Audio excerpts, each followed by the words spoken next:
Assalaamu calaykum waraxmatullaahi wabarakaatu. Halkan waxaan kusoo gudbinayaa gabay aan kaga jawaabayo gabaygii Abwaan Calmadow ee ahaa gobonimo dhulbahanta ku gadogoosi maalin ah oo uu li badan ku sheeganayo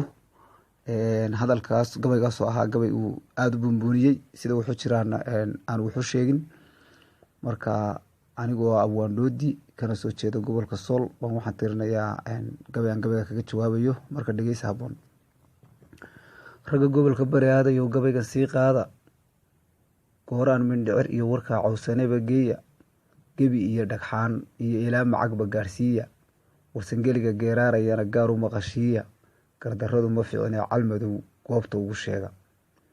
maroodiga gidiisii ayaad garabta joogtaaye isagoo garab cadda iyo shilinta kale guudka uga buuxdo kafanaha ku yaal kaa kaluu go isleeyahay weli laysma gaadhine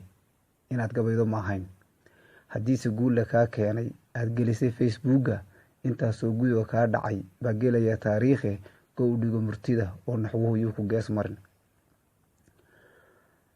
gudihiisa ruuxaan ogeyn oo gamaad tahaye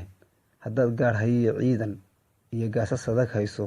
galgaliya afurur baa nin kale talada gooyeen majayaha nimcada gowdida baan lagu gurteen laash beeraha la gubay baa nin lihi gudub u seexdeen dekedaha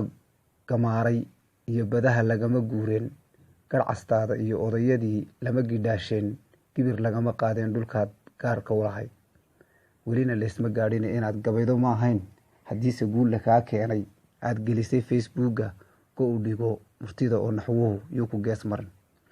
haddaad ceebtu ina wada gashane taadi garan weyday gaashaandhiggii baad ahayd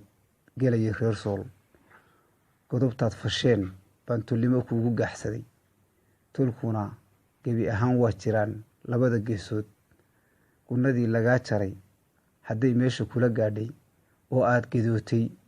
oo nugaal garab ka doonayso waxba haysgariirixin baraad dib u gelaysaaye welina laysma gaadhine inaad gabaydo maahayn haddiise guulla kaa keenay aad gelisay facebooka intaasoo guyoo kaa dhacay baa gelaya taariikhe